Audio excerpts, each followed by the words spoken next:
Hello, and welcome back to this series, which is about how to make a paperweight.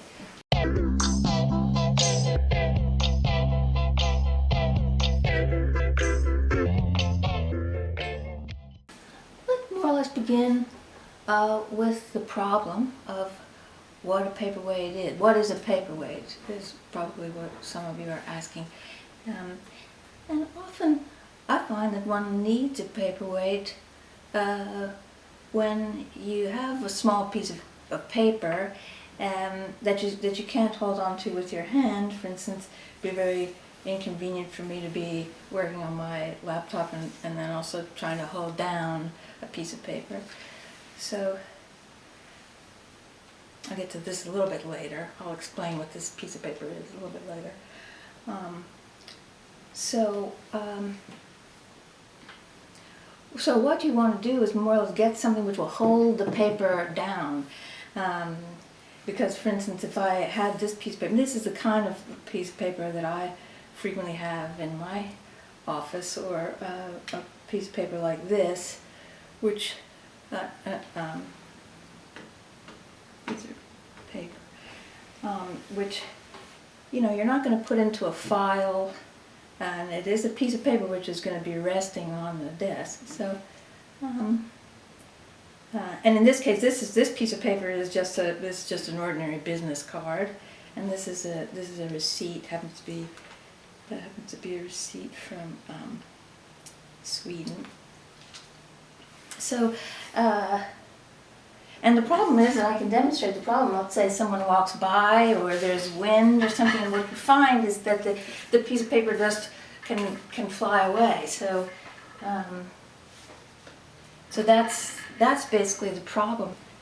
Welcome back to the second part of the Paperweight project. It's always so great to get together and do a project with other people and just do things with your hands. I know everyone enjoys that.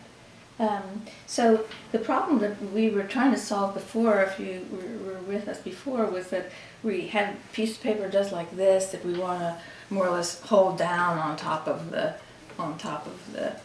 desk.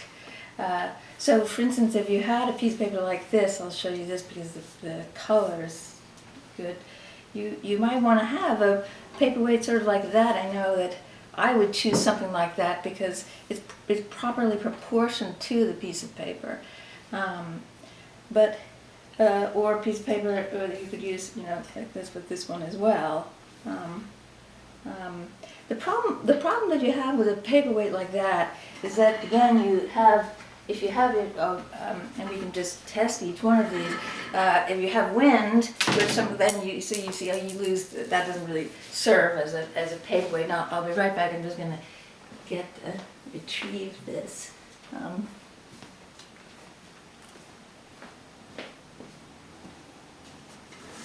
Hi.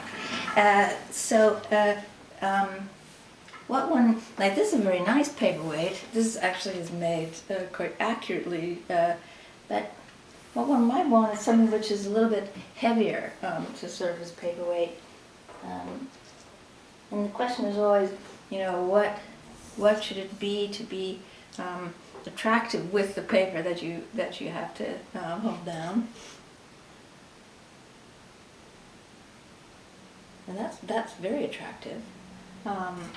You could also try something like this. I also have used much larger items. Sometimes to hold a piece of paper down, you can use something like a large book to hold a piece of paper down. And any of these things will work, really. If you were in my house for any period of time, you'd also see that, I keep little pieces of paper inside my scanner often. Like, that's a good way to hold them down to keep them from flying off.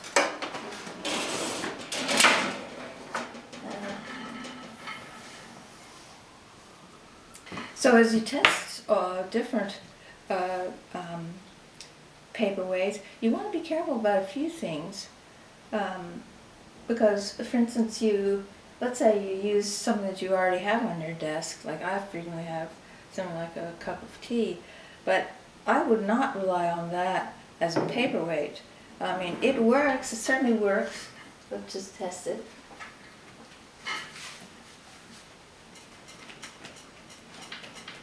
See, that's not going anywhere.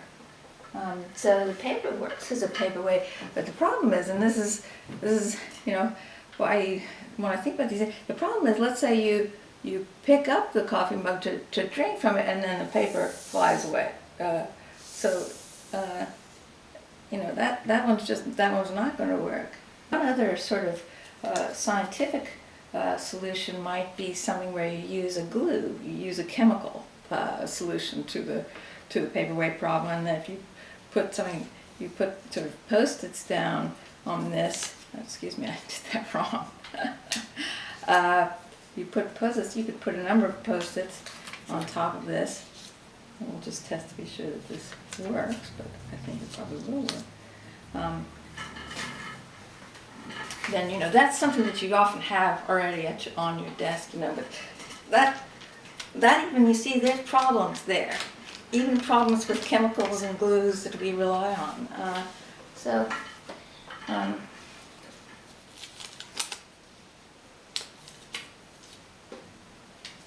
want to go back to one that I sort of secretly think about, which is this. This is called a buckeye, and it's something that my grandfather gave to me. Grandfather used to keep these in his pocket until they were very, very smooth. They were called worry stones, but it's just really a seed. This is really a seed, and you can get them you can order away for them. But I'm pretty sure, you see that works, and that's very attractive.